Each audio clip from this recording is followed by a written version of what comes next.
Welcome to this webinar on stress. Over the next 80 minutes, I'm going to discuss with you not only why managing work-related stress is so important, but also some key background concepts which can help us all understand why this is so necessary. As managers and supervisors, our role is critical in not only preventing work-related harm from developing, but intervening early and supporting recovery, especially when it comes to stress and our psychological health. For those who don't know Wood, we're a multinational engineering organisation operating in over 60 countries worldwide, undertaking a range of activities, from environmental consultancy to oil and gas, as well as mining activities. We're a business where we have tragically seen and experienced the effects and impacts of stress and subsequent psychological injury. And we have targeted this as one of our action areas for improvement through our global wellbeing standard, as well as country-specific procedures. In Australia, we all have duties under the state's work health and safety legislation to identify and manage workplace hazards and risks and create safe workplaces. When the law mentions health, it's not just physical health, but it includes our mental or psychological health as well. In fact, the existing work health and safety laws set out quite specific duties to manage the risks to psychological health. Many of us at this webinar today will be involved in supporting our businesses to meet these legal duties, and in particular, that duty of care. This means that our businesses should consider both mental or psychological health and physical health when we design our safe systems of work. We must also provide appropriate information, training and supervision to workers so that they can stay healthy and safe, as well as manage the hazards within our workplaces that can lead to the development of illness or psychological injury, and provide that safe work environment. So there's certainly a lot for us to do. The hazards that I just mentioned, which can result in psychological injury or illness, are typically known as the psychosocial hazards. Psychosocial hazards, as defined by Safe Work Australia, are the factors in the design or management of work that increase the risk of work-related stress, which can then lead to psychological or physical harm. However, you may also have heard them called psychological hazards, work-related stresses, workplace factors, or organisational factors. But in essence, they are all the same thing. And there is more. The model legislation also requires those with specific leadership roles in businesses, such as directors and workers with influence over business decisions, to undertake due diligence. Due diligence involves directors and those with influence over business decisions taking action to ensure that the business complies with the duties that I mentioned before. This involves taking reasonable steps to gain an understanding of the psychosocial hazards and risks of the business, and ensure that the business you are in complies with the duties that I have just mentioned. This means that your business has and uses appropriate resources and processes to manage your particular workplace psychological health risks. A big part of due diligence is also making sure that you keep up to date with your knowledge and understanding of the health and safety matters that apply to your specific operation and industry. This e-learning aims to provide some of this when it comes to discussing stress and how this can be addressed to prevent the risk of the subsequent development of psychological injury or harm. But to do this, I need to go back to some basics. All our workplaces have hazards. A hazard is anything that has the potential to cause harm to a person. This can range from physical hazards and chemical hazards to biological, psychosocial, and ergonomic hazards. The other concept that you need to understand is risk. Risk is the possibility that harm, including death, injury, or illness, might occur as a result of exposure to that hazard. Identifying the hazards present, knowing the risks that they create, as well as ideally eliminating them, or at least minimising them, by following the hierarchy of controls, are crucial activities in every Australian workplace, and is part of those general duties of care that apply to all businesses. And this requirement applies equally to psychosocial hazards as to any other workplace hazard. For those who may not have heard the expression before, The hierarchy of controls is a system of actions used to minimise or eliminate the risk from workplace hazards. They follow a hierarchy in order of decreasing effectiveness, from elimination and substitution, to isolation, engineering and administrative controls, to personal protective equipment, which is the least effective of the control measures. But these crucial activities don't just end by applying the control measures, they must be maintained on an ongoing basis to make sure that they not only continue to reduce the risk from workplace hazards, but are working effectively and remain fit for purpose. Your regular reviews should identify not only that the control measures are still in place, but identify if any changes are needed as well. New hazards may well have arisen between reviews. This can be the result not only of organisational or process changes, which are certainly not uncommon from time to time, but also may be identified through your workforce consultations as needing to be addressed. From this, you can understand why risk management is not a static activity, but an ongoing, evolving process, there to help protect both your workers and the business. From this, you can see and understand why risk management for any hazard, including stress, is not static, but is an ongoing, evolving process there to help protect both our workers and our business. So, what is stress? Safe Work Australia has defined stress as the physical and psychological response of a worker who perceives that the demands of their work or workplace environment exceed their ability or resources to cope. These responses can be physical, mental, and emotional reactions, which I will speak more about later, and can have major impacts on health and safety. They can occur when deadlines and pressure are constant, support is limited, or relationships are strained. Stress will also likely be the most common mental health problem you have to deal with in the workplace, and failure to address it can result in adverse effects on your organisation. It may result in reduced productivity, job satisfaction and morale, leading to increased absenteeism, sick leave and staff turnover, all of which bring unwanted and largely preventable costs to your organisation. It can also result in increased accidents, injuries and conflicts, which can affect both customer satisfaction as well as relationships.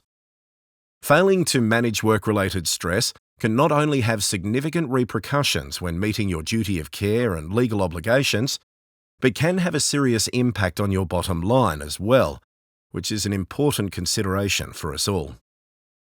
An important point to note is that work-related stress itself does not constitute psychological harm or injury, but can result in this if stress is prolonged and/or severe. Another important point is that as a business, we can't control the personal lives of our workers and the stresses that they may encounter there. However, we do have a legal obligation to minimise their exposure to work-related factors that can increase the risk of work-related stress. So identifying your workplace stresses to prevent stress developing and then intervening early if this happens are of crucial importance. Stress is how the brain and body respond to deal with perceived pressure, demands or threats, resulting in a rush of stress hormones in the body. This is known as the fight or flight response. Hormones called adrenaline and noradrenaline are released, raising blood pressure and increasing both the heart rate and the rate that the body sweats at. This then prepares the body for the emergency response of fighting or getting away from the perceived threat. Another stress hormone, cortisol, is also generated, releasing fat and sugar into the body to boost energy and help with the fight or flight response. Once the perceived pressure or threat has passed, the stress hormone levels usually return to normal. Short-lived or infrequent exposures to low-level stresses are not likely to lead to any harm, and in fact, can lead to improved performance. However, being constantly under pressure or threat means that all these hormones remain elevated in the body, leading to symptoms of what has been described as stress.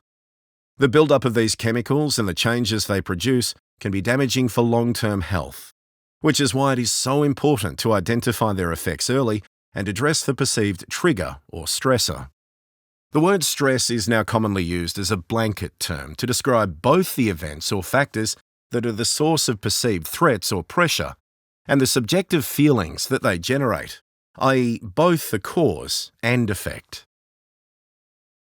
However, not all pressure or stress is bad.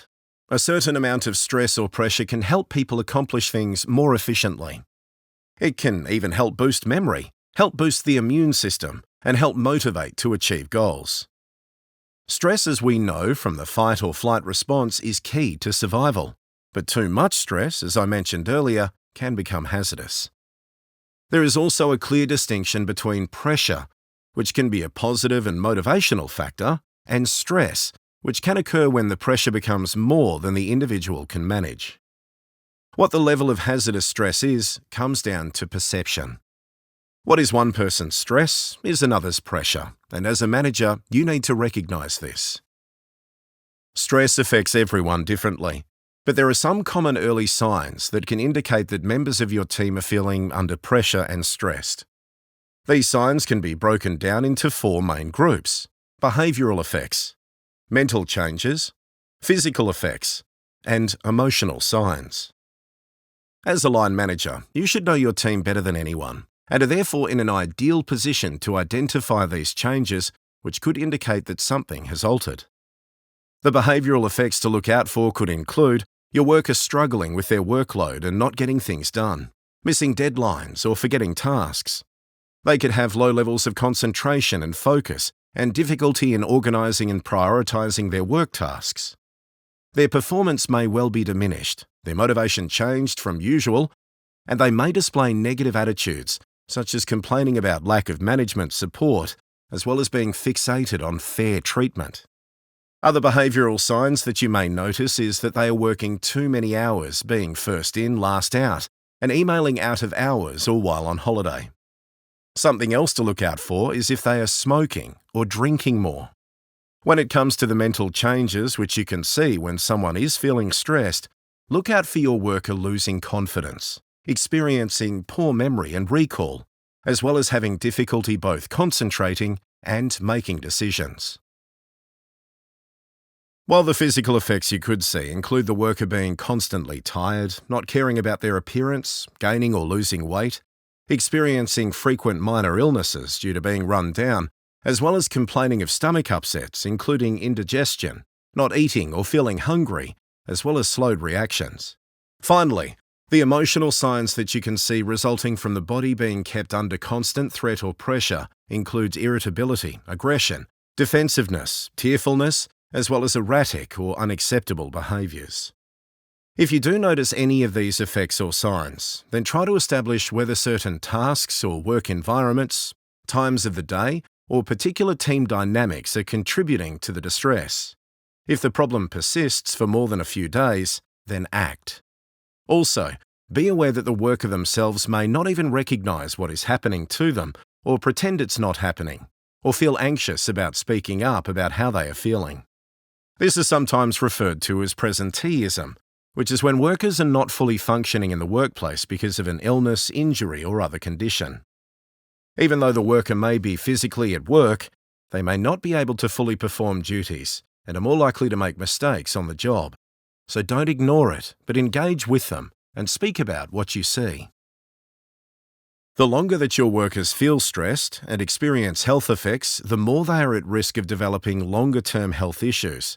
Not only psychiatric or psychological injury, which I mentioned before, but also cardiovascular disease, immune deficiency disorders, gastrointestinal disorders, as well as musculoskeletal disorders. Work-related stress is not only a concern for us at Wood, but has increasingly become a major concern for Australian businesses too. In 2013, Safe Work Australia released a comprehensive report detailing the incidence and impact of work-related mental stress claims in Australia. The report found that, due to the long periods of absence from work, mental stress claims were the most expensive type of workers' compensation claim, with the majority occurring as a result of work pressure. In case you hadn't heard the term before, mental stress is the language used in claims data, in which work-related stress has been the cause of injury. And this hasn't changed. The latest figures available from Safe Work show the numbers of mental stress cases remain relatively low at 6% in comparison to other workplace injury and illness cases, but their costs are disproportionately high. The median time lost and median direct cost associated with mental stress claims are significantly higher compared to those for all other workers' compensation claims. A sobering statistic was that approximately $543 million was paid last year in workers' compensation for work-related mental health conditions, of which a staggering 92% were related to work-related stress or mental stress. Analysis of the claims showed that the top 3 most common mechanisms causing mental stress were work pressure, work-related harassment, and bullying and exposure to workplace or occupational violence. These 3 alone accounted for more than half of all claims. In fact, the median direct cost of mental stress workers' compensation claims due to work pressure was $26,299, and those due to work-related harassment and/or workplace bullying was $27,153. Both were 10 times more than the median direct cost of $2,598 for all accepted workers' compensation claims. And what makes this even more upsetting is that these are all largely preventable. And it's not just the claims costs that you need to consider. Absenteeism from stress costs Australia around 92 million working days a year, with the average daily cost rising year on year. The direct cost of businesses is thought to be around $10.9 billion per year. This is not to mention the costs of staff turnover, which according to PricewaterhouseCoopers is estimated to be $3.8 billion in lost productivity annually. As you can see, the effects and impacts of psychosocial hazards and stress have an enormous impact on our workers and businesses. As I mentioned before, the impact and cost of stress can not only be wide-ranging, but can also be long-term as well.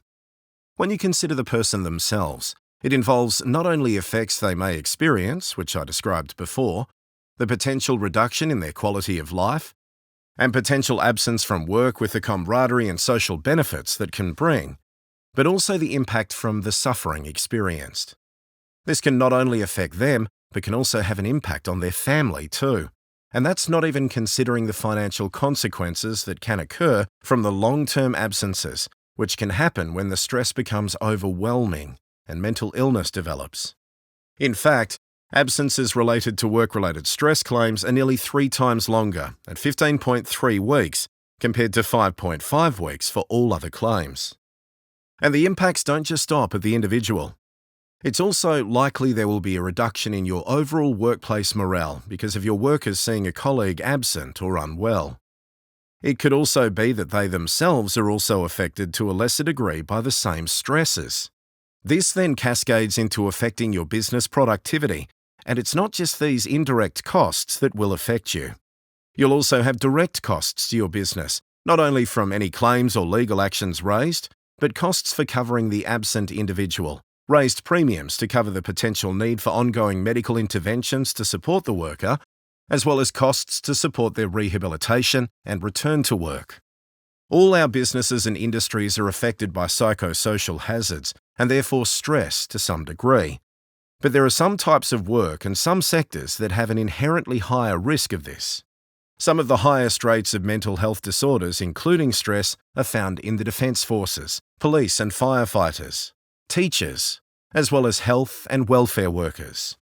At Wood, we are perhaps fortunate that we don't fall into these industries, which because of the nature of what they do adds to the psychosocial hazards they face. But I certainly can't pretend that we are immune to psychosocial hazards and stress in our workplaces, which we are addressing by taking a systematic approach to prevent harm, intervene early, and support recovery. This structured and methodical approach allows us to meet not only our work health and safety legal duties by eliminating or minimising the risks of psychological injuries being caused by work, but to identify and manage early if anyone has been impacted. It also means that we help meet our duties under the workers' compensation requirements and supports our workers both in their absence and return to work. This very much reflects the guidance issued by Safe Work Australia this year in the Work-Related Psychological Health and Safety Guide. This takes the approach that psychological hazards can be managed using the same risk management process that can be applied to physical hazards in preventing harm from occurring. The guide provides information on how, as a business, you can apply this process. A key point to be aware of is that applying this risk management approach after one of your workers has become stressed or suffered psychological harm or injury is, to be honest, too late, though it is needed to support that worker. This after-the-horses-bolted approach is not only costly to your harmed worker, but also to your business, as by only focusing on the particular worker, may well miss other factors which are present within your business. So start thinking early about following the risk management approach when it comes to psychosocial hazards, and therefore the risk of stress within your business. Being proactive and preventative is so much better than being reactive and reactionary. Something else to be aware of is that applying the risk management approach only after the event may also mean that if you fail in your duty of minimising or eliminating risks to your work from being exposed to psychosocial hazards and preventing that risk from happening in the first place. So becoming proactive in your approach can go a long way to protecting the health and safety of your workers. As the adage goes, prevention is so much better than cure. Preventing harm using the risk management process means that you have understood your organisational, environmental, as well as the individual characteristics that can lead to stress, assessed their risk, and implemented effective controls to eliminate or minimise them. The Safe Work Australia Model Code of Practice, How to Manage Work Health and Safety Risks, issued in 2018, provides practical guidance in how to go about this, as does the Safe Work Australia Work-Related Psychological Health and Safety Guide. Both are good resources to use when doing this. It's important to understand all the types of stresses or psychosocial risk factors in your business that might lead to your workers experiencing stress, and which might put them at risk of psychological or physical harm or ill health. The organisational risk factors over which you have control and which you should evaluate can basically be broken down into two main categories: job demands and job resources.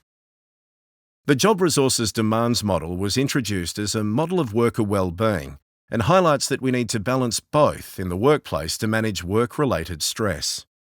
However, something else you may need to also consider is whether work is remote or isolated, or workers are at risk of exposure to violent or traumatic events.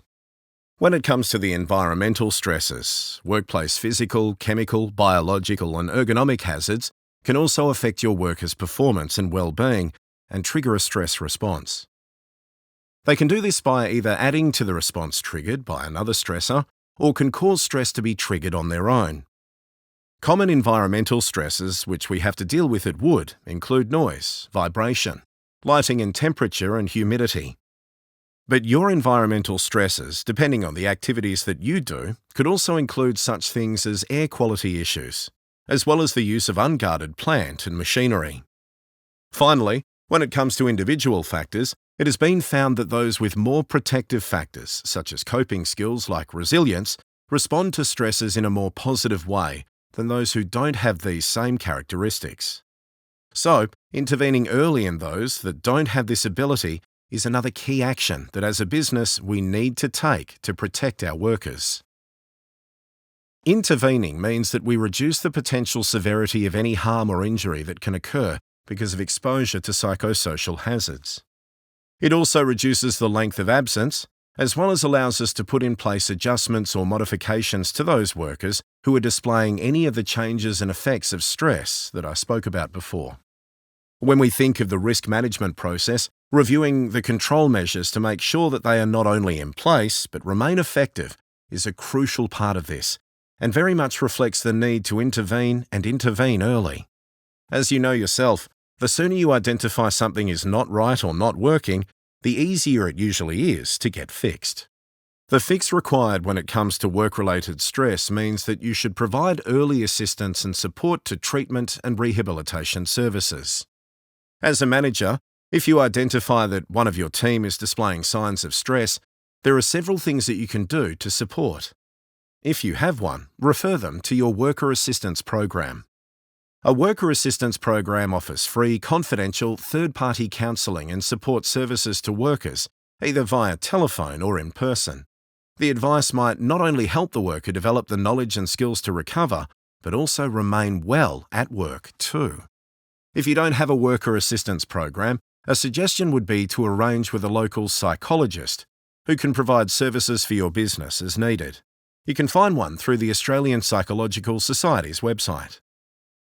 Other supports you could offer are the community-based ones, such as the Black Dog Institute, Head to Head, Men's Line Australia, and New Access Coaching, as well as such things as referral to your workplace occupational health provider.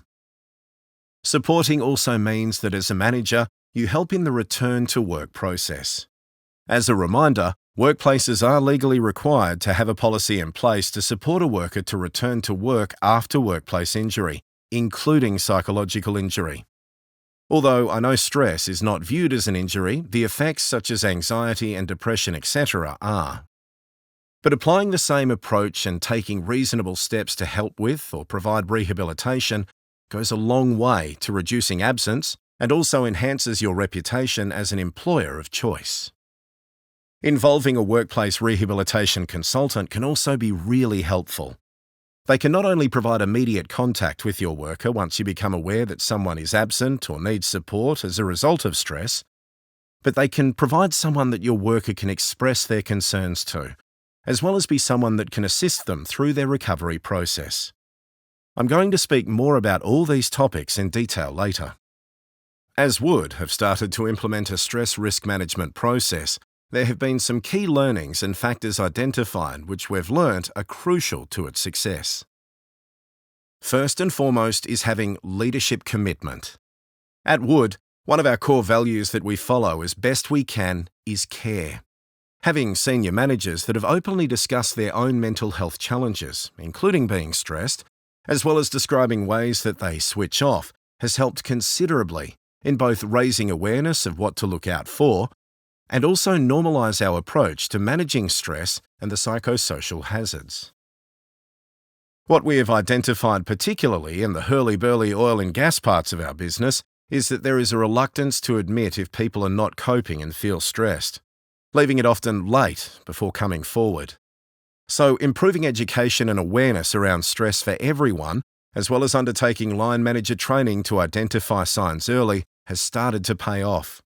By intervening earlier and also encouraging people to use our worker assistance program, though reactive measures, progress is starting to be made in stress management.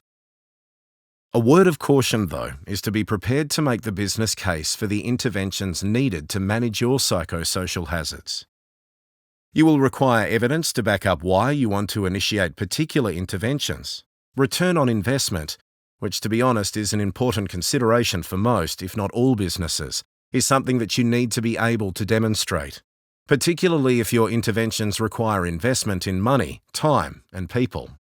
The WorkSafe Queensland Return on Investment Calculator can help provide an indication if a particular investment will improve your business bottom line. Something else that we've learnt is that you need to bring everyone along on the journey when implementing preventative and management interventions. Not only have visible leadership commitment to the actions that are to be undertaken, but make sure that your workers have participated in the risk management process. You've consulted with them each step of the way, and that there has been regular organisational communication and consultation on the process that you have undertaken. It's a message that I'll keep repeating, but when it comes to managing stress and the psychosocial hazards, you can't consult or communicate enough. Consultation is crucial when it comes to providing a psychologically healthy and safe work environment. One of the best sources of information in identifying your organisational stresses is through consultation with your workers. Ask them if they have identified any workplace factors that means they feel stressed or under pressure. One way of doing this is by a staff survey, or you could set up a focus group. The WorkSafe Queensland People at Work survey is one that you could use. It's a free survey that you can find on the WorkSafe Queensland website that is based on a comprehensive review of the job demands and job resources that I mentioned earlier. Consultation is also a requirement, as you may be aware of under the work health and safety legislation, but also makes good business sense to get your workers' input. After all, they are not the only ones affected. but often are the ones most likely to come up with a practical, workable solution to address any workplace stresses. And remember too to respect both their privacy and confidentiality as well when they share personal information with you regarding how stress may have affected them. More information on consultation can also be found in the Safe Work Australia Work Health and Safety Consultation, Cooperation and Coordination Code of Practice. This provides guidance on using workplace health and safety representatives, as well as setting up of committees to support the risk management process. These committees can include steering committees, as well as working groups. Setting up a steering committee may well be something that you want to consider, as they not only will provide overall guidance and direction for managing your psychosocial hazards as part of an organisational improvement strategy, but also ensure that the changes identified are communicated and implemented within your organisation. For the day-to-day activities necessary to identify, determine and implement your psychosocial control measures, a working group can help with the continual improvements. It's this group that will encourage full and active participation that you want from your workers in the risk management process. It's this group that will get your workers engaged and will discuss the workplace perceptions and perspectives on work practices. The working group can also help promote and distribute the survey I mentioned, as well as help support you when it comes to creating the action plan for addressing stress and your psychosocial hazards. They can also help you feedback the findings of the survey and what you are going to do as a business. So make it easier for yourself and use all the means at your disposal to identify and manage your psychosocial hazards and prevent the impacts of stress as much as possible from happening in your business. The first step in the risk management process is to identify all your work-related psychosocial hazards, whether organisational, environmental, or individual. As a manager, you must get to know your own unique hazards or stresses that have the potential to cause harm. But before I speak about these, there is something else that you need to consider, and that is what is known as other factors. When we come to work, it's our whole selves that we bring. We don't just leave our home and life challenges at the door, but bring it all with us. And these too can influence our risk to workplace psychosocial hazards. You, therefore, need to remember about these non-workplace or individual factors that I mentioned earlier so that you can help plan or respond more effectively when workers need support. Particular workers are known to be more susceptible, including those that are new to your business or are young, if they've been previously exposed to a traumatic event, have an existing injury, illness or disability, as well as whether they are experiencing difficult personal circumstances. But it's not just home and life challenges we need to think about, but what is known as the biopsychosocial factors of the worker as well. You may have heard of the biopsychosocial model before, but if not, the biopsychosocial model states that the workings of the body, mind and environment are all interconnected and affect each other. It is this interplay between people's genetic makeup, biology, mental health and behaviour, psychology, and social and cultural context that determines the course of their health-related outcomes.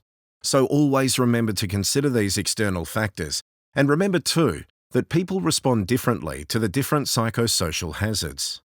It's these individual differences that can make the difference to someone seeing the hazards as causes of pressure or stress.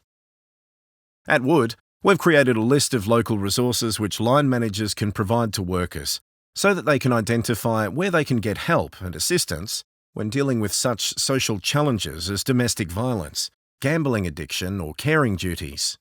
This is maybe something for you to consider, but there are other resources and supports you can provide. However, for me, the big take-home message is don't forget the non-work-related factors when it comes to managing and supporting your workers, as they may well influence how your workers are affected by any workplace factors. I can't emphasize enough how crucial as a manager identifying and controlling your workplace factors affecting mental health are. After all, preventing psychological harm is so much better than cure. If you're not sure about what workplace factors are, have a look at the New South Wales Mentally Health at Work website under Know the Factors button, which provides a list of common workplace factors. Workplace factors are the things in the way you design or manage work that increases the risk of you or your workers developing mental ill health or illness.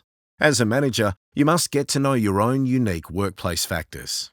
So, how do you go about doing this? This is very much a data-informed action. I keep coming back to the same point, but one of the best sources of information is through consultation with your workers. Ask them if they have identified any stresses that are affecting them, such as demanding workloads or lack of job clarity. I've mentioned a staff survey before, but other sources of good information are your HR records. Look at the rate of your staff turnover. A high turnover usually indicates that something is wrong. Also, the absence records and amount of unplanned absenteeism, as well as a number of workers' compensation claims that you have. If you have a worker assistance program, look at the usage of the services they provide and whether there are any bullying or harassment claims. Another resource for identifying common psychological hazards can be found in the WorkSafe Queensland Mentally Healthy Workplace Toolkit. The Safe Work Australia Work-Related Psychological Health and Safety, a systematic approach to meeting your duties guidance document, is another good resource. Like the WorkSafe Victoria Guide for Managers on Preventing and Managing Work-Related Stress, it provides further information on recognised workplace hazards that you could assess for, as well as options for control measures. But that's not the only thing that you can do. Observing what actually happens in your workplace can also pay huge dividends when you are trying to identify what your psychosocial hazards are. Look at how your workers carry out their work. Are they rushing around or having to work on backlogs? How do they speak and interact with each other? All of these can provide you with a clear picture of the state of your business. You just have to look, and I mean really look. I mentioned data before, but customer complaints as well as feedback can be helpful and shouldn't be viewed as a negative. Incident investigation data as well as exit interviews also can help you evaluate sources of any work-related stress. Some points that you should note are the hazards you identify may apply across your whole organisation or have a greater impact on particular teams, occupations or workers. Also, some hazards may work together, such as bullying is more likely to occur in workplace where there is a lack of social support. In addition, your workers may be affected by multiple workplace hazards at once. Once you've identified the hazards, not forgetting the environmental ones, then you can work on your plan of action to address them. Check their effectiveness to make sure that you have created a psychologically healthy and safe workplace that you want, that builds the knowledge, skills, and capabilities of your workers to be resilient and thrive at work, and make improvements as necessary. Basically, follow the risk management approach, which, as you may remember, starts with prevention. So, what does prevention involve? I know I seem to be repeating myself, but prevention starts by you identifying your particular workplace hazards. This means looking for the factors that have the potential to cause harm. I mentioned them earlier, but this can include the job demands, either high or low, or the job resources. Job demands are one of the most common sources of work-related stress. They can be particularly hazardous when combined with low job control. In fact, the University of Sydney Review of Evidence of Psychosocial Risks for Mental Ill Health in the Workplace in 2017, that workers in jobs with high demands and low control were well known to experience work stress. There are many different types of job demands which can vary dependent on the nature of the work, the industry you are in, even on the location that the work is carried out in. Demands that can increase stress include the level of mental demands, time pressures or role overload, emotional demands, as well as physical demands and challenging working hours. If you want to learn more, your local state regulator will have fact sheets available not only on the risk factors for work-related stress, but also the possible solutions that you could put in place as well. If you can't find them, WorkSafe South Australia, WorkSafe Queensland and SafeWork New South Wales all have them if you search for the word stress on their websites. Another good source is the New South Wales Mentally Healthy Workplaces website. Have a look under Know the Factors, which can also provide more detailed guidance. The risk factor of control refers to the ability to not only influence what happens in the work environment, but also make decisions about how work is performed and the objectives of the job are met. Job control can include control over the pace of work, the work environment, where the work is done, how it is done, and level of supervision and surveillance. Giving your workers more control over their work is considered a key strategy for improving psychological health and safety. But remember, job control is not a one-size-fits-all approach.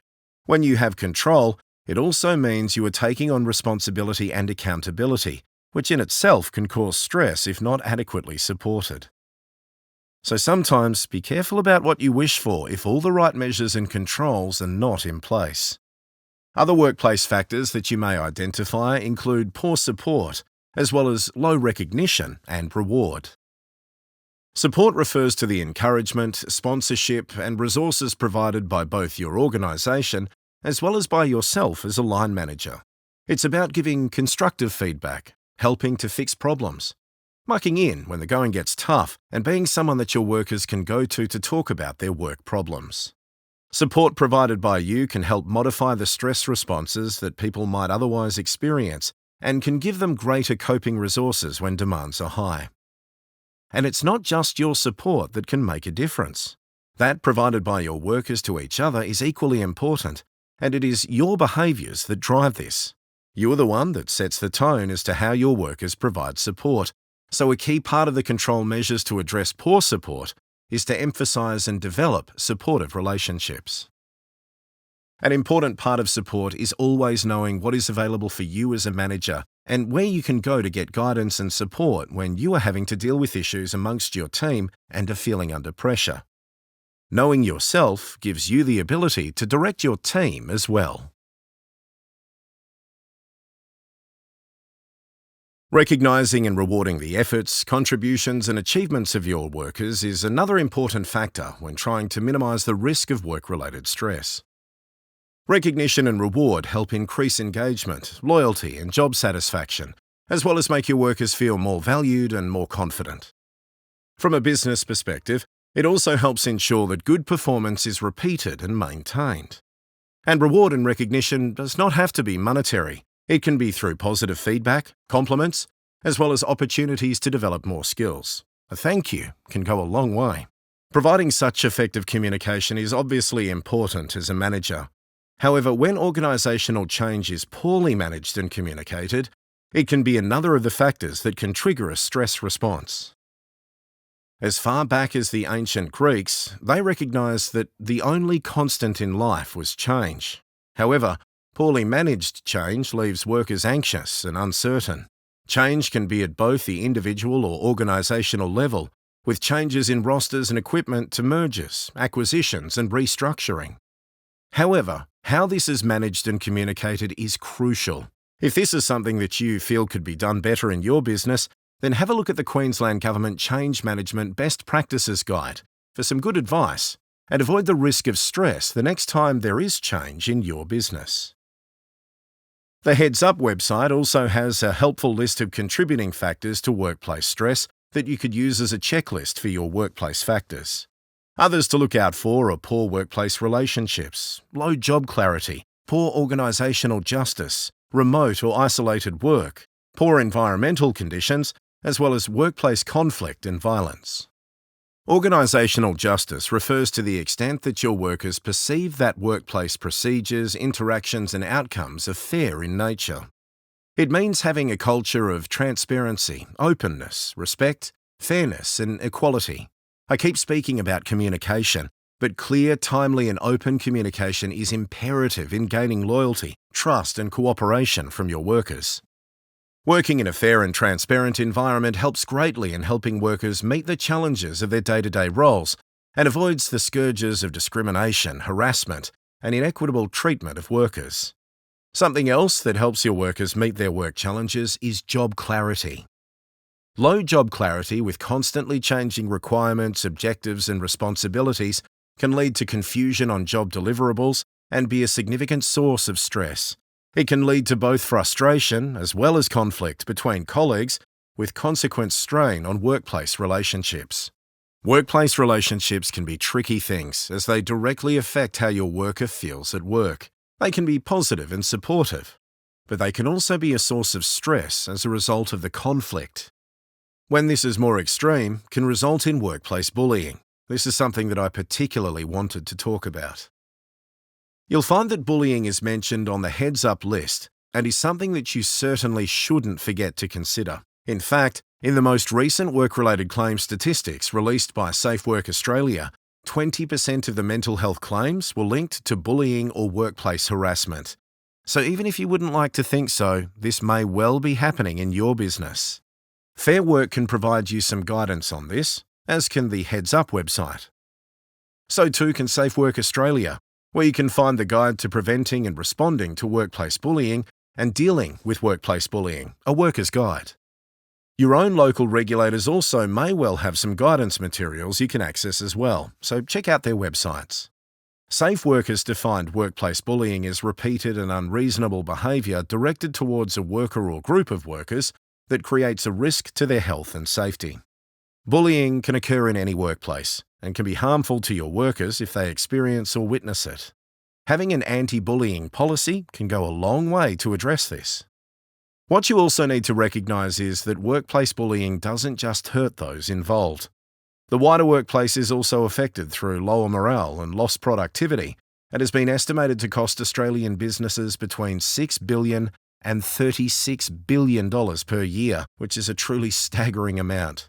So stamping it out before it starts is crucial, and the main way of doing this is through a strong organisational culture, code of conduct training, and induction and conflict management training to all workers to teach them how to diffuse difficult or confronting situations. In addition, it also considers exposure to workplace bullying as well as covers a range of outcome factors such as absenteeism, turnover intentions, and job dissatisfaction. It provides an indication of each workplace factor as compared to other Australian workplaces. It should take about 10 to 15 minutes to complete the survey, but does need someone to collate the findings and create an action plan based on the response, which, let's be honest, will likely be you as manager or supervisor. What you will find is that not only are these risk factors for work-related stress interrelated, but that the risk of stress is cumulative. When you have more stressors working together, the greater the risk is that your workers will become stressed. So, now that you've identified your hazards, you next need to consider if a risk assessment is necessary. If after identifying the hazard, you already know the risk and how to control it effectively, then you may not need to do this. However, if you don't, then you may benefit from going through the risk assessment process. The risk assessment will help you determine how severe the risk is by assessing the likelihood and consequences of injury or illness because of exposure to those psychosocial hazards or workplace stresses. It will also tell you how urgently you need to take action, as well as the options for managing the risks, elimination obviously being the ideal. But before you start filling in any forms, you need to work out who you will involve in undertaking the risk assessment. From experience, it's best to make up a small work team, that is if you have the luxury to be able to do this. The best combination is having one of your health and safety representatives, along with yourself as manager or supervisor and your HSE representative. However, this may not be possible in all workplaces, and sometimes you may also require calling in expert advice and help. However, whoever you choose should be competent to complete the risk assessment and have a good working knowledge of your business. And remember to get your workers' input when doing the risk assessment. Their views on the psychosocial hazards are invaluable and will give you a perspective that observation and data alone never will. You could use your organisation's risk assessment template to do this, but there are other resources available to help you do this.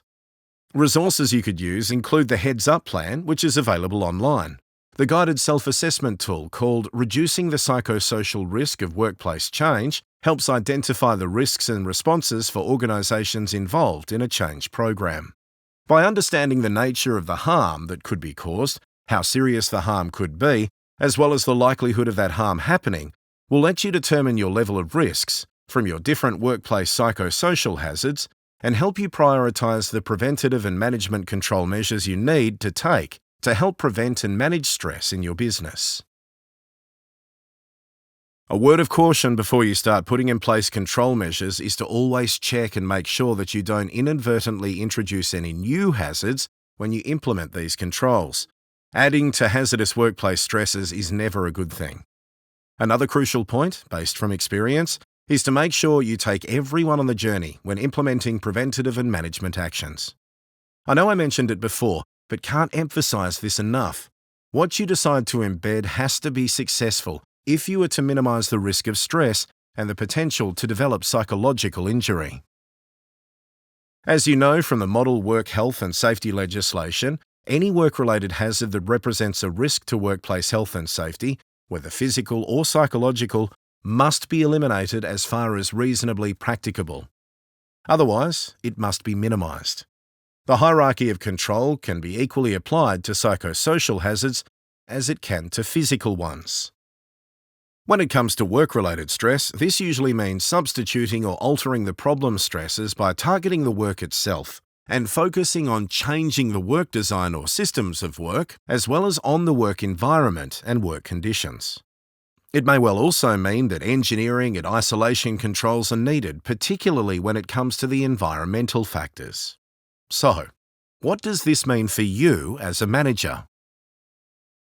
Good job design is about our business and organisations creating jobs, processes and work environments that are healthy, safe and productive. It's about us effectively using the risk management approach to eliminate or minimise the impact of workplace factors by using appropriate actions and tailoring jobs to be more manageable. A good resource to help with this is the Safe Work Australia Principles of Good Work Design Handbook. Here, you'll find 10 steps that will take you through the why, the what, and the how of effectively designing good work by considering the work itself, the physical working environment, as well as the physical, emotional, and mental capacities and needs of your workers. It does this by identifying the work design issues, understanding them, designing the solution, and analysing the options before selecting the preferred option for managing the issues, then implementing and testing them. The steps help you then design work to prevent or reduce the impact of factors I've mentioned before, such as excessive job demands and low control on the mental health of your workers. Putting in place good design not only means considering flexible work conditions, but reasonable work adjustments and monitoring of your workers' workload too, and something not to be forgotten, providing opportunities for your workers to contribute to decisions that impact on them. When it comes to work demands, there are some very definite do's and don'ts. As a manager, do make sure that your workers take suitable breaks, have deadlines and workloads that are realistic, and you manage the expectations of your colleagues. Learn to say no if your team is at full capacity, and try to vary the tasks that your team perform to keep them motivated and interested. Other things that you can do is monitor and spread the workload and complexity, and don't forget about the measures that you can put in place to improve the working environment. Increase lighting in dark areas, install noise curtains, enclose machinery to reduce hazardous or unpleasant noise, and provide appropriate manual handling equipment to reduce the physical demands on workers. All can help improve your systems of work. Another good tip is, if you know that there is a big job task coming up, book out some time in your workers' calendars to provide some protection for them. And make sure you are available to provide support to those who are less experienced or are under pressure. Don't ask workers to do tasks that they are not capable of or trained for, or allow your workers to cope by working longer hours. And remember, don't contact staff outside office hours when on leave or off duty unless in extreme circumstances. Having a good work-life balance is well known to help reduce the risk from stress. One thing I should point out is that a lot of the actions when it comes to good work design are all integrated. Good work design means not only monitoring workloads, but adjusting work to be mentally healthy and avoiding the risk of stress with realistic work schedules, providing flexibility where possible, as well as clear job descriptions, all of which are validated interventions that work in both preventing and managing stress at work. Something to also consider is that good job design itself may also not be enough to minimise the psychosocial risks that you have. So always consider other ways that you can provide more emotional and practical support or increase the level of job control that your worker has over their tasks. By doing this, You can help workers cope better, meaning they experience less stress. Admin controls should, as you know, only be used after the measures higher up the hierarchy of control have been considered and applied. When it comes to preventing work-related stress, it's about identifying and implementing your business's policies and standard operating procedures, which will reduce the risk of this developing. Your policies and procedures should address not only expected behaviours, but also unreasonable behaviours, which can contribute to workplace stress, and clearly define how these will be dealt with and managed. The admin controls should also be about ensuring that not only do your workers have the right tools, knowledge and equipment to do their job effectively and safely, but that there is a rewards and recognition system in place to develop job satisfaction. Training in recognition of the early signs of stress for everyone is also very much part of the admin controls that can be put in place. This was in fact a recommendation of the UK's HSE report, Summary of the Evidence on the Effectiveness of Mental Health First Aid, MHFA, Training in the Workplace, which reported that there was consistent evidence that training raised awareness of both the signs and symptoms of stress and aligns very much with the prevention being better than cure approach. Training for managers allows us to become more confident, to have conversations with workers to support them as needed when they are stressed. While training for workers not only improves supportive attitudes as a result of the increased knowledge and understanding, it also improves behaviours towards their colleagues as well. Something else that you need to consider as part of the admin controls is how you manage your foreseeable serious risks, such as an incident occurring, which can cause stress in the workplace.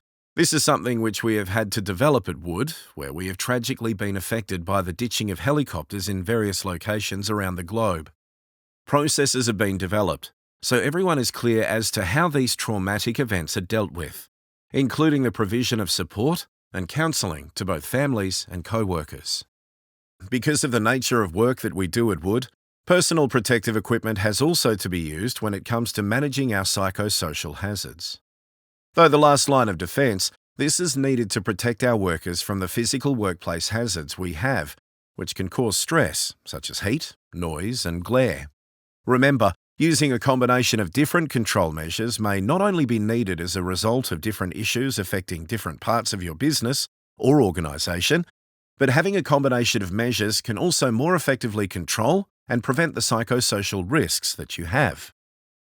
When it comes to the risk management process, you must also maintain, monitor and review the actions and interventions that you have put in place to make sure that they remain effective and change them as needed.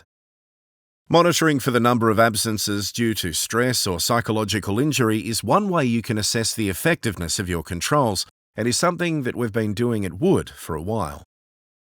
Now that you've identified your hazards and put in place your controls as part of your preventative measures, it's now about focusing on intervening early. Despite your initial efforts, your workers may still experience stress, which is when intervening early becomes so important. Intervening early means reflecting and responding to signs that the measures you put in place may not be managing your psychosocial hazards and risks as well as you thought they might. It is, in essence, the fourth part of the risk management process, where you monitor for the effectiveness of your controls. Not only is this a legal requirement that you do this, but it very much overlaps with the prevention part of the systematic approach that I spoke of earlier. Intervening early also means what it says on the can, doing things as early as possible if you notice that a worker is becoming stressed and getting them the help they need. You should do this irrespective of whether you think a claim will be made.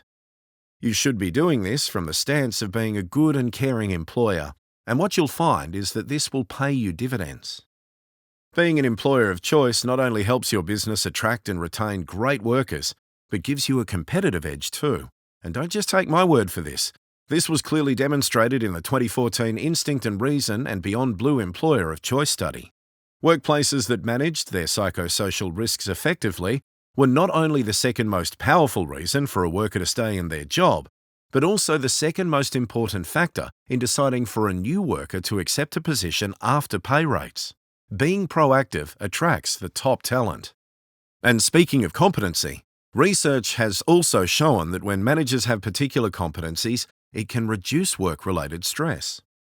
The competencies you need centre around being respectful and responsible, engaging with your team, managing difficult situations, and communicating effectively. A simple way of understanding where your strengths and weaknesses are can be gauged by doing a self-assessment.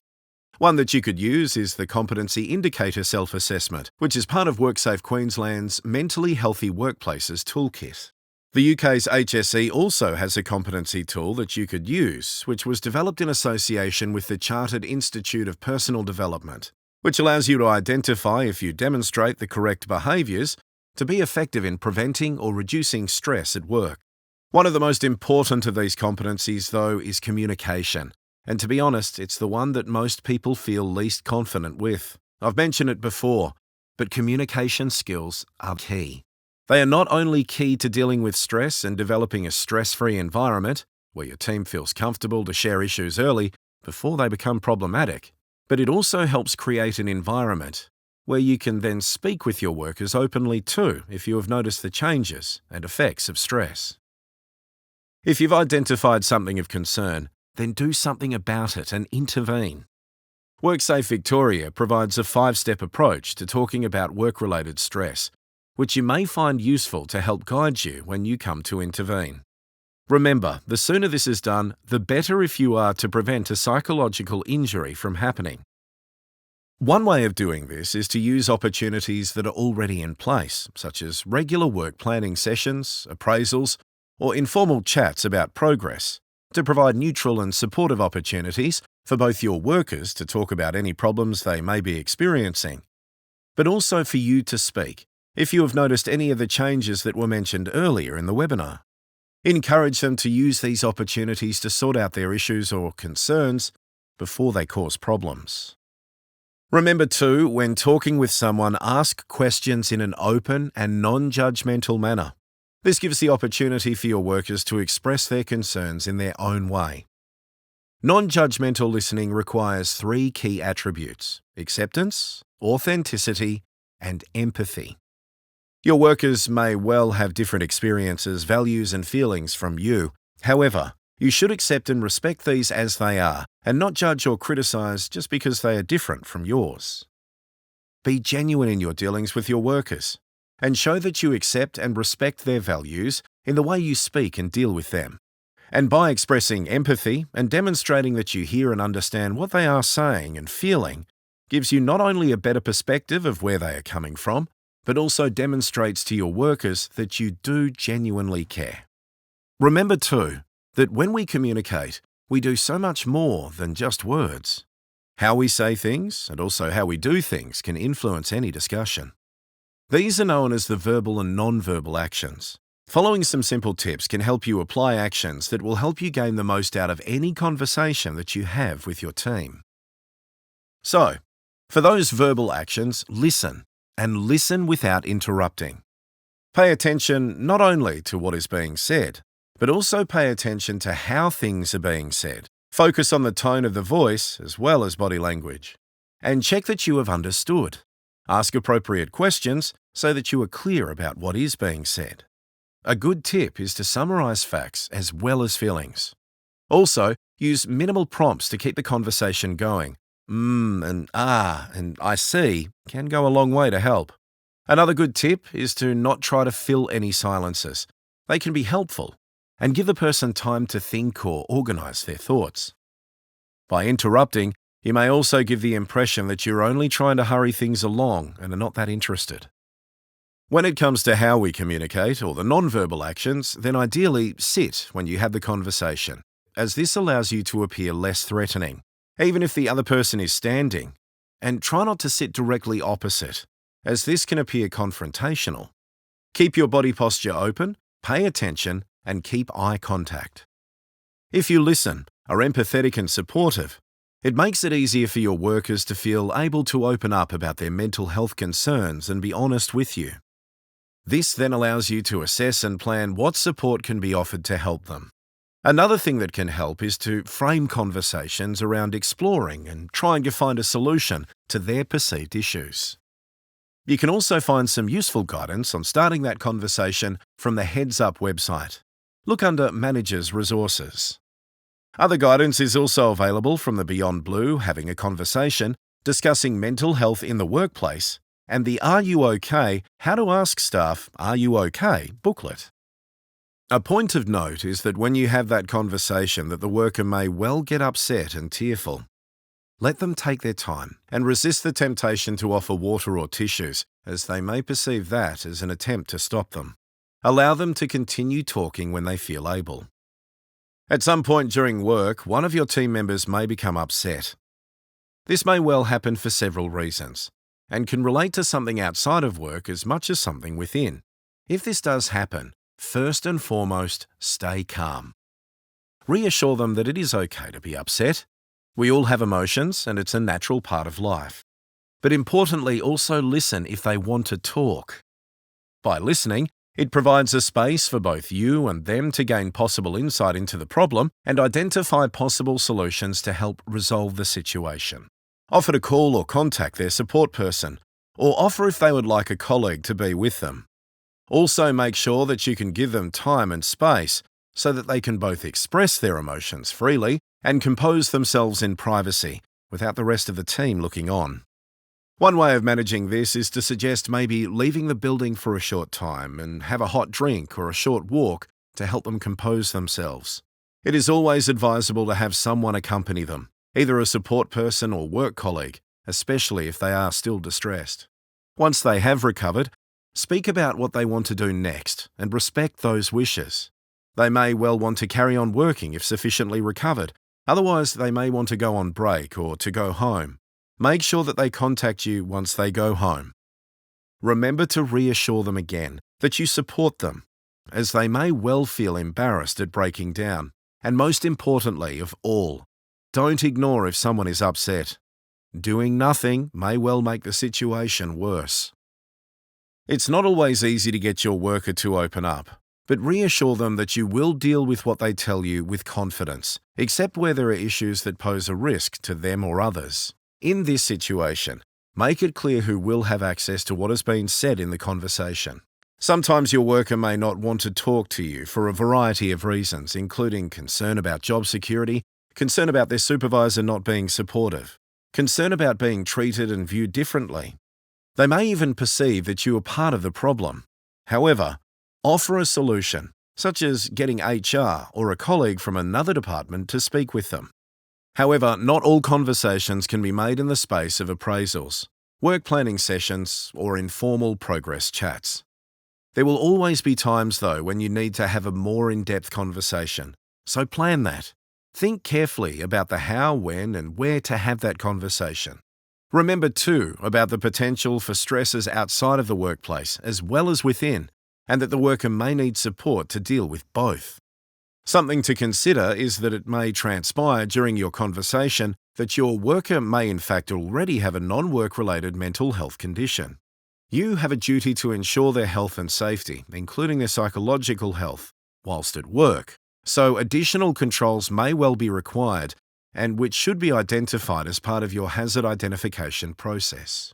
A good resource to help in implementing reasonably practicable measures is the Heads Up website, as well as the Australian Human Rights Commission 2010 Workers with a Mental Illness, a practical guide for managers. Other early interventions can also help. From experience, it's always good to keep reminding your workers about your worker assistance program if you have one, particularly when you have these interventional conversations. You'll be amazed, or maybe not, how quickly they forget about this service. What helps, though, with usage is ensuring that your workers are aware that it is an anonymous service. The organisation only gets usage figures, not who has actually used it. Peer support groups is something else that you could direct your workers to for support. At Wood, this is something that we have recently set up to complement our worker assistance program. The aim of the mental health focus groups is to allow workers to share ways that they may have dealt with life challenges or experiences in a supportive and understanding forum. It provides an alternative way for support to be provided, as Wood recognises that some workers don't want to speak with a doctor or line manager, particularly initially. A resource that you could consider accessing as an alternative to your own peer support program is Mates in Construction. And don't be put off by the name, as they do also offer services outside of the construction industry. Intervening early should be prompted not just by your own observation of your workers, but if you've received reports of low morale, disengagement, unexplained sicknesses, absences from your HR colleagues as well, if a workers' compensation claim has been made, but liability has not been determined.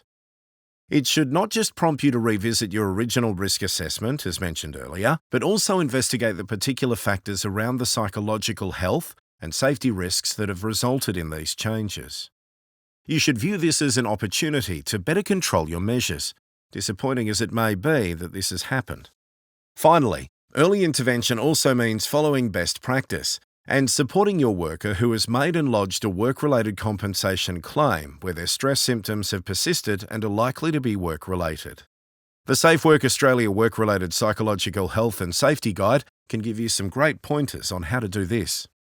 The aim of intervening early when your workers are stressed is not just about reducing the risk of the development of psychological injury, though that is the main focus, but also managing any absences as best as possible and helping your worker return to work as soon as possible. As you know, work is good for us. I know it can be hard to believe sometimes, but work does contribute to our happiness. It helps build our confidence and self-esteem, allows us to stay connected socially, as well as having the bonus of providing us a source of income and independence. Because of these benefits, it also allows people to recover faster if they've been injured or ill, and from a business perspective, supporting our workers and getting them back to work is good for business too. So, if your worker is absent because of work-related stress, then do keep in contact with your worker at agreed times to see how they are going, and ask how you can help, as this demonstrates clearly your business interest in their welfare. How you respond to the absence has considerable influence. This was clearly demonstrated by the Safe Work Australia Return to Work in Psychological Injury Claims analysis. The survey showed that return to work outcomes can be improved if, as a business, you did what you could to help the individual. A positive organisational culture plays a big part, as does providing early access to counselling, conflict mediation services, as well as professional mental health services.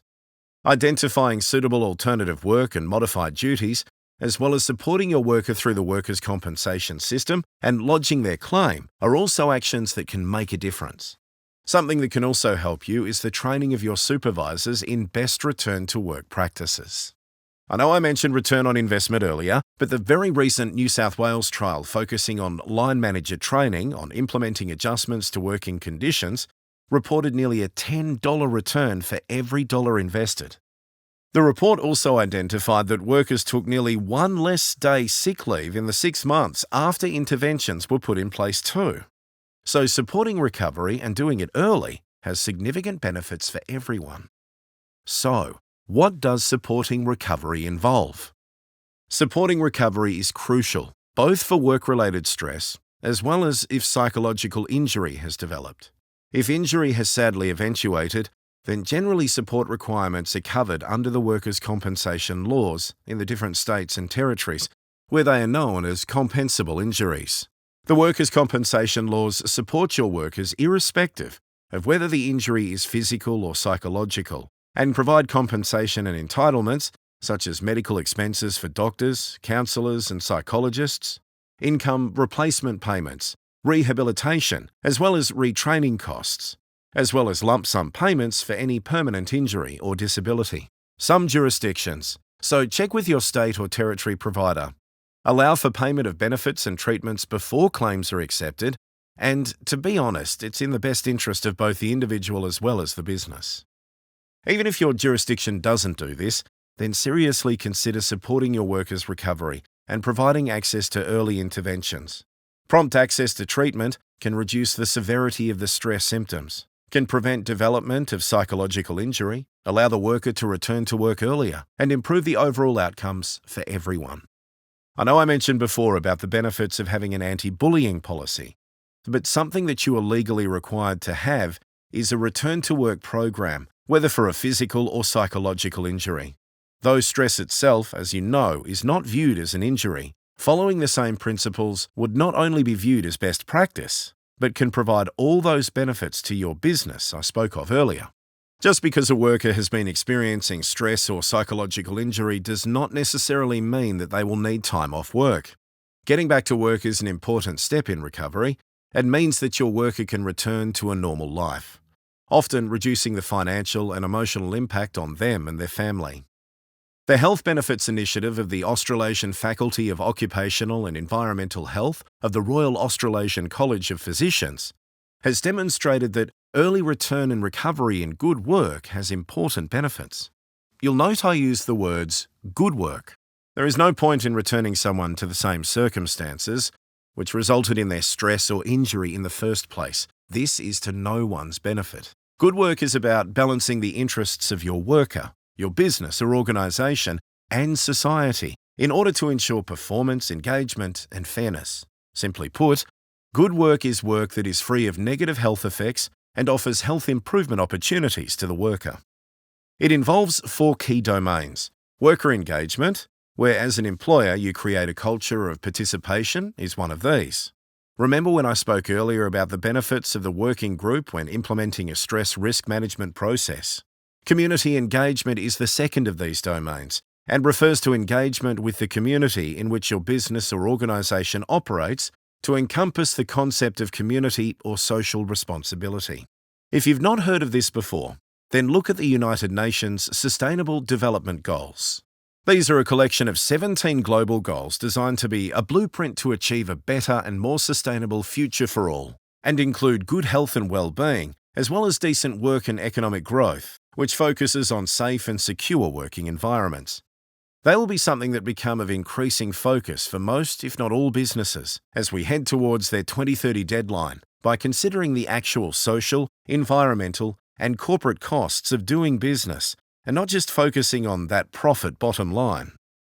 Work design is the third of the domains which I've spoken of before, and fairness and transparency the fourth.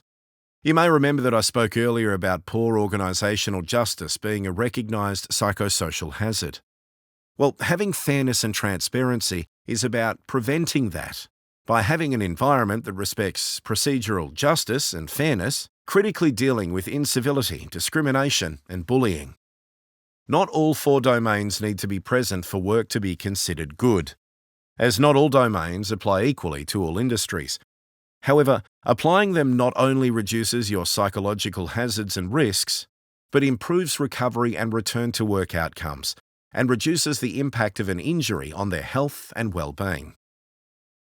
When stress or psychological injury is not too severe, staying at work may well be appropriate, as is coming back to work after a short absence and continuing to recover whilst still in the workplace. This is known as recovery at work, or RAW. Continuing and undertaking alternative or modified duties is recognised as best practice, but the duties that they do must be something that they have the capacity to perform.